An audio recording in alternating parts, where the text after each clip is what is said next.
Hello guys, welcome back to my YouTube channel EN learners. I hope आप सब अच्छे होंगे। तो जैसे कि आप देख पा रहे हैं, ये आपका चैनल हो गया EN लर्नर्स का। यहाँ पर जो है मैंने आपको एक पोस्ट शेयर की थी जिसमें मैंने आपको कहा था जितने भी आपके डाउट्स हो, कोई भी आपका कन्फ्यूजन हो एग्जाम से रिलेटेड या फिर किसी भी प्रकार से जो है आपका किसी भी चीज़ से रिलेटेड कोई भी डाउट हो तो आप जो है कमेंट बॉक्स में पूछ सकते हो। बहुत से स्टूडेंट ने जो है बहुत सारे मैसेज भी किए, लेकिन कुछ स्टूडेंट है वो अलग पोस्ट पर आपके कमेंट कर रहे हैं, तो मैं उन बच्चों का जो है रिप्लाई नहीं दूंगी। जो इस पोस्ट के नीचे जो आपके कमेंट है इन सब का जो है रिप्लाई आज हम करने वाले हैं। तो जो भी चैनल के साथ नया जुड़ा है वो चैनल को सब्सक्राइब कर लीजिए और बेल आइकन को प्रेस कर लीजिए ताकि आपको ऐसे ही इंपॉर्टेंट इन्फॉर्मेटिव वीडियो जो है मिलती रहे। तो जैसे कि आप देख पा रहे हैं, ये मैंने आपके एक दिन पहले जो है पोस्ट की थी। इसमें मैंने कहा था कि जो आपके 27 अगस्त 2023 में जो आपका एग्जाम होने वाला है उससे रिलेटेड आपको किसी भी प्रकार का कन्फ्यूजन है या फिर कोई भी डाउट है तो आप यहाँ पर लिख सकते हो। ठीक है, तो आप जैसे कि देख पा रहे हैं यहाँ पर बहुत से बच्चों ने जो है यहाँ पर अपने डाउट लिखे हैं, तो हम सभी डाउट को जो है आज लेने वाले। सबसे पहला जो डाउट है वो इस बच्चे का है। इसने कहा है कि मैम कैंपस बेनिफिट बताइए, कैंपस के बेनिफिट क्या है और बेटेंस के कुछ नोट्स है उसे शेयर कर दिए। तो पहले बात करते हैं कैंपस के बेनिफिट। तो बहुत से स्टूडेंट ऐसे जिसे यही नहीं पता कैंपस क्या है। कैंपस ये सीधा आपकी यूनिवर्सिटी से आपको डिग्री कराते हैं। जो आपकी CCS यूनिवर्सिटी है मेरठ में, वहाँ पर जो है आप एडमिशन ले सकते हो। अगर आपके नंबर अच्छे हैं वहाँ पर जो है आपको कैंपस में एडमिशन मिल जाएगा। डायरेक्ट जो है आप यूनिवर्सिटी से अपनी MAd कर सकते हो। उसके बेनिफिट क्या है, आप किसी कॉलेज से कर रहे हो और सीधा यूनिवर्सिटी से कर रहे हो तो आपको खुद ही पता लग जाएगा कि किस चीज़ में आपको ज़्यादा बेनिफिट मिलेगा। जब हम डायरेक्ट यूनिवर्सिटी से करते हैं तो उसकी वैल्यू जो है अलग होती है, क्योंकि वहाँ पर हम डेली जाएंगे, डेली पढ़ेंगे, सारी चीज़ें, नॉलेज भी बहुत अच्छे से गेन करेंगे। लेकिन अगर आप गवर्नमेंट कॉलेज या प्राइवेट कॉलेज में जाते हो तो वहाँ पर जो आप इतना अच्छे से नहीं सीख पाते और इसी वजह से जो है उसकी वैल्यू कम हो जाती है। वैल्यू कम नहीं होती, बस वो इसी वजह से है आपको वहाँ पर नॉलेज नहीं है, बहुत सी चीज़ें जो है आप नहीं सीखते, तो इसी वजह से जो है आपकी नॉलेज कम हो जाती है। और यहाँ पर आप डायरेक्ट सीधा यूनिवर्सिटी में जा रहे हो और वहाँ के बहुत ही अच्छे प्रोफेसर वगैरह से पढ़ रहे हो, तो उस चीज़ का बहुत ज़्यादा आपको डिफरेंस देखने को मिल जाता है। तो इस तरह जो है आपके कैंपस के बहुत सारे बेनिफिट सामने आते हैं। ठीक है, रही आपके नोट्स की बात, तो नोट्स जो आप B.Ed में पढ़ रहे थे वही आपके सबसे बेस्ट नोट है। इनके नोट्स प्रोवाइड करने का कोई मैटर नहीं, मैंने आपको पहले भी बताया। क्लासेस कीजिए, जो टॉपिक नहीं आता उसके अकॉर्डिंग जो है आप अपने डाउट क्लियर कर लीजिए, बस उसे ही सर्च कीजिए, उसे B.Ed की बुक में ढूंढिए, वही आपके नोट्स बन गए। इससे अलग आपको नोट्स की जरूरत ही नहीं है, क्योंकि आपका MAd एंट्रेंस में आप 2 साल तक बच्चे पढ़ के आए हैं। 2 साल तक आपने करा क्या है B.Ed में, पढ़ाई तो की है, बस आपको वहाँ से करना है। या फिर आप जो भी टॉपिक करोगे, जो भी क्वेश्चन करोगे उससे रिलेटेड वहाँ पर सर्च करके देख लेना है ना, बस इतना ही, आपको इसके नोट्स की जरूरत नहीं है। ठीक है, आगे चलते हैं। मैम लैंग्वेज में कौन सी चूज करनी सही रहेगी, हिंदी या इंग्लिश? देखो मैंने आपको बताया आप हिंदी या इंग्लिश कोई सी भी कर सकते हो, बट अगर आपकी हिंदी अच्छी है तो हिंदी कीजिए, इंग्लिश अच्छी है इंग्लिश। अब बहुत से बच्चे इस चीज़ में कन्फ्यूजन में रहेंगे कि नहीं मैम हमारी तो हिंदी भी ठीक है और इंग्लिश भी ठीक है, तो आप ज़्यादातर जो है हिंदी पर जा सकते हो। हिंदी जो है आपको थोड़ी ईजी पड़ जाएगी। इंग्लिश भी वैसे आपकी ज़्यादा टफ नहीं आती, बट कुछ क्वेश्चन है, कुछ चीज़ें जो है आप गलत कर दो, लेकिन हिंदी में जो है उसके चांस ये रहते हैं कि वो सही हो जाएंगे। इन्होंने आगे भी यही बताया कि दोनों लैंग्वेज ठीक है, लेकिन इंग्लिश में जो वोकैब होती है उसमें प्रॉब्लम है, और हिंदी में जो रटने वाले पोर्शन, इतना ज़्यादा रटने वाले पोर्शन नहीं आते, आपके 5-6 क्वेश्चन ही आते हैं। ये भी आपके ज़्यादा ही बता दी, इससे कम भी आपको देखने को मिल जाएंगे। बाकी जो है आपका ग्रामर ही पोर्शन पूछा जाता है और बहुत ही बेसिक सा हिंदी में आपका पूछा जाता है, तो आप हिंदी ले सकते हो। अगर आपकी दोनों ही ठीक है तो आप हिंदी की तरफ जा सकते हो। तो यहाँ पर इन्होंने पूछा है कि गवर्नमेंट सीट पर कितने मार्क्स पर मिल जाएंगे। मैंने आपको पहले भी बताया है कि जब आप एग्ज़ाम दे रहे हो तो आपको अभी रिजल्ट के बारे में नहीं सोचना, गवर्नमेंट सीट कितने पर मिल जाएगी। मैंने लास्ट ईयर की आपको मेरिट लिस्ट शेयर कर रखी है, आप उसके अकॉर्डिंग देख लीजिए, और आपके एग्ज़ाम होने के बाद में सीधा आपको गवर्नमेंट सीट, आपकी कैंपस की सीट कितने मार्क्स पर मिलेगी, वो सारी चीज़ें जो आपको बता दूंगी। ठीक है, तो अभी जो है आप क्लासेस पर ध्यान दीजिए, अपनी प्रैक्टिस कीजिए। जो मैंने आपको क्लासेस दी है OMR सीट फिल करने के लिए कैसे फिल होगी, वो सारी चीज़ें जो आप ध्यान से समझिए, ये सारी चीज़ें आपके लिए इंपॉर्टेंट है। आपके एग्जाम होने के बाद जो है मैं आपको मेरिट के बारे में आपको सारी चीज़ें दिखा दूंगी, मैं आपको बता दूंगी लास्ट 2 इयर्स की मेरिट जो है कितने मार्क्स पर गई थी, आगे कितने मार्क्स पर जाएगी, वो सारी चीज़ें जो है हम आपके एग्जाम होने के बाद डिस्कस कर सकते हैं। ठीक है, इसके बाद जो है यहाँ पर एक बच्चे ने पूछा है कि मैम साइकोलॉजी के कुछ नोट्स हो आपके पास तो उसे टेलीग्राम चैनल पर डाल दीजिए। तो यहाँ पर आपके नोट्स के बारे में पूछा गया। मैं नोट्स आपको प्रोवाइड नहीं कराती, और इसका एक रीज़न ये भी है, नोट्स प्रोवाइड करने का कोई आपका ज़रूरत भी नहीं होती। दूसरा, आपको नोट्स ही चाहिए, आप गूगल पर जाओगे, जो टॉपिक चाहिए उससे रिलेटेड आपको वहाँ बहुत सारी PDF मिल जाएगी, वो भी आपकी फ्री ऑफ कॉस्ट होती है, तो आप वहाँ पर जाकर देख सकते हो। अगर आपको नोट्स ही चाहिए, दूसरा नोट्स की आपकी ज़रूरत ही नहीं है। जैसे कि मैंने बताया क्वेश्चन कीजिए, जो टॉपिक नहीं आ रहा उसे आप बीएड की बुक में देख लीजिए, क्योंकि जैसे कि मैं इतने टाइम से आपको बताती आ रही, जो आपने बीएड में पढ़ा 2 साल तक वही आपके पेपर में आने वाला है। तो बीएड में तो आपने नोट्स बनाए होंगे, आपने क्लासेस अपनी की होगी कॉलेज में, तो वो नोट्स भी जो है आप पढ़ सकते हो। लेकिन वो नोट्स किस तरीके से पढ़ने हैं, आप प्रीवियस पेपर की वीडियोस देखिए, उसमें देखिए हाँ ये वाला टॉपिक है तो आप उससे रिलेटेड जो है नोट्स में पढ़ लीजिए। बस आपको इतना काम करना है, ठीक है। आगे चलते हैं। तो यहाँ पर स्टूडेंट ने पूछा है मैम एक बार थर्ड टॉपिक के बारे में और बता दो।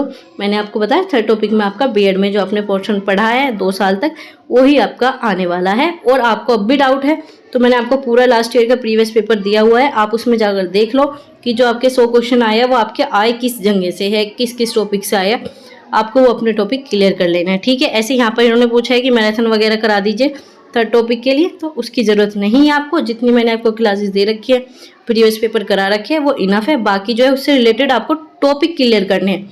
आप क्वेश्चन कर लोगे, आपका टॉपिक क्लियर नहीं है तो उसका कुछ भी बेनिफिट नहीं है।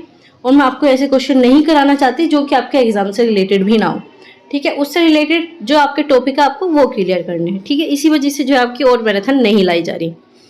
आगे चलते हैं। यहाँ पर पूछा है कि मैम VBSPU के प्रीवियस पेपर जो है करा दीजिए। तो मैं आपको एक बात बताना चाहती हूँ, पिछली बार भी आपके VBSUP यूनिवर्सिटी के भी आपके बहुत से स्टूडेंट थे जिन्होंने तैयारी की थी, लेकिन मैंने उन सब बच्चों को कई बार कहा था कि आप अपने प्रीवियस पेपर सेंड कर दीजिए, लेकिन बहुत से बच्चे कहने के बाद भी आपके प्रीवियस पेपर सेंड नहीं करते। तो इसी वजह से जो है मैं आपको PYQ नहीं करा सकती, क्योंकि मेरे पास इस यूनिवर्सिटी के प्रीवियस पेपर नहीं है। और ऐसे ही CCS यूनिवर्सिटी वगैरह के आप प्रीवियस पेपर कर लीजिए, वो भी आपके लिए बहुत ज़्यादा हेल्पफुल रहेंगे। लेकिन मैं आप सभी को कहती हूँ जब आपके पेपर हो जाए तो आप उसकी PDF जो है Gmail पर सेंड कर दीजिए, ताकि जो है मैं आपको उसके क्वेश्चन करा सकूँ, आने वाले बच्चों की हेल्प हो सके। लेकिन बच्चे सेंड नहीं करते, मैंने बच्चों को कई बार कह रखा है, Gmail भी आपको कई बार प्रोवाइड कर रखी है। तो आप सभी के जब एग्ज़ाम हो जाएंगे, चाहे आप किसी भी यूनिवर्सिटी से बिलोंग करते हो, तो प्लीज़ अपना पेपर जो है मुझे Gmail पर सेंड कर देना, चाहे वो आपका सेमेस्टर वाइज हो, आपका एंट्रेंस का हो, जो भी आपके असाइनमेंट वगैरह होते हैं वो भी आप सब मुझे Gmail पर सेंड कर देना, ताकि दूसरे बच्चों की भी आपकी हेल्प हो सके, ठीक है। तो इस वजह से जो है मेरे पास इसका प्रीवियस पेपर नहीं है, तो इस वजह से मैं ये नहीं करा सकती। अगर आपके पास हो तो आप मुझे सेंड कर सकते हो, तो फिर मैं आपका जो है पेपर आपको सोल्व करा दूंगी, ठीक है। आगे चलते हैं। मैम 2022, 2021, 2020 के प्रीवियस पेपर की PDF डाल दो फिर से एक बार टेलीग्राम पर। मैंने आपको ये PDF जो है पता नहीं कितनी बार जो है आपको सेंड कर रखी है, पिन भी कर रखा है मैंने, तो आपको एक बार जाकर पिन कमेंट ही देख लेने हैं टेलीग्राम चैनल पर, आपको ये सारे प्रीवियस पेपर जो है मिल जाएंगे।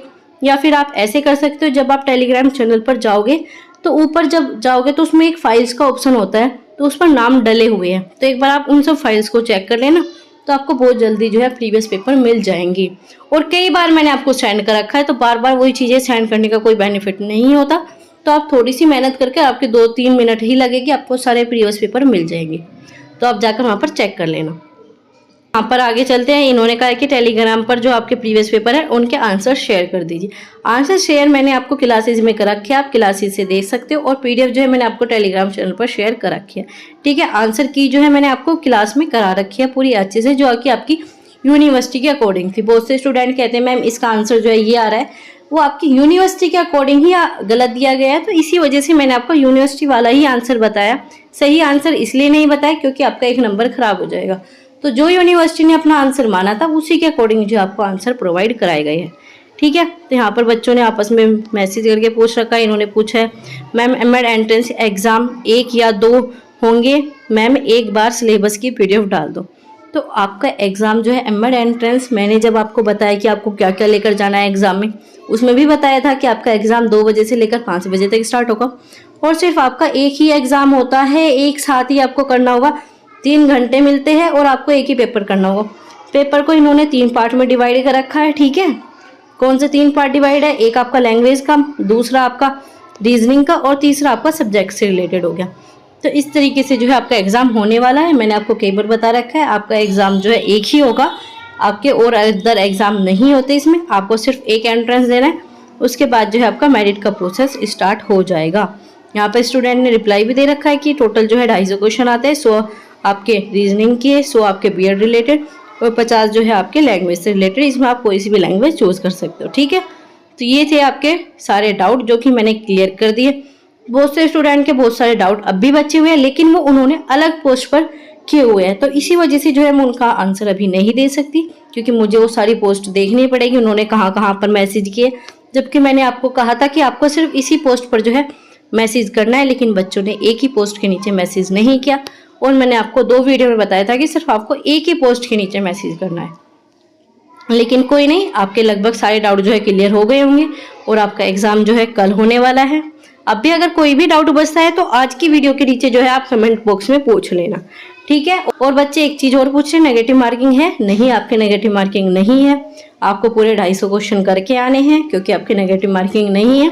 और आपका पेपर जो है ऑफलाइन होगा, ठीक है। आपको OMR शीट फिल करनी होगी, उसकी ट्रिक टिप्स जो है मैंने आपको प्रीवियस वीडियो में बता दिया। आप कल की दोनों वीडियो देख लेना एग्जाम देने से पहले, ठीक है। ये सारी चीजें हो गई, तो बस आपको एग्जाम अच्छे से दे के आना है, आपको ज़्यादा पैनिक नहीं होना, टाइम पर एग्जाम दे के आना है, टाइम पर आपको सेंटर पर पहुंचना। आप अपने सेंटर एडमिट कार्ड वगैरह आप सभी ने अपने डाउनलोड कर लिए होंगे, मैंने आपको पहले ही बता देता है किस लिंक से होंगे, तो आप जाकर उसी लिंक से जो है अपना एडमिट कार्ड डाउनलोड करना, उसी लिंक से जो है आपके एडमिट कार्ड डाउनलोड होंगे, किसी अदर लिंक से आपको एडमिट कार्ड डाउनलोड नहीं करने, ठीक है। तो जैसे कि आप देख पा रहे हो, एक तो ये वाली वीडियो है एंट्री वगैरह से रिलेटेड ऐसी ही, तो जैसे कि आप ये देख पा रहे हो, ये दोनों वीडियो जो है आपके लिए मोस्ट इंपॉर्टेंट है आपको एग्जाम देने से पहले। एक ये वाली वीडियो, जैसे कि आप यहाँ पर देख पा रहे हो, इसमें मैंने आपको पूरा प्रोसेस बताया, OMR शीट वगैरह हर एक पॉइंट पर जो है मैंने डिस्कस किया हुआ है। दूसरा, आप ये वाली वीडियो भी जरूर देख लें एग्जाम देने से पहले, ठीक है। ऐसे ही मैंने आपको ये सारी वीडियो जो है प्रोवाइड करा रखी है, आप इन्हें जाकर चेक कर लेना। तो गाइज आज की वीडियो में इतना ही था। वीडियो कैसी लगी कमेंट बॉक्स में बताना ना भूलें। कोई डाउट हो, कोई क्वेरीज हो तो आप मुझे कमेंट बॉक्स में पूछ सकते हो। Thanks for watching. Keep learning, keep supporting EN Learners.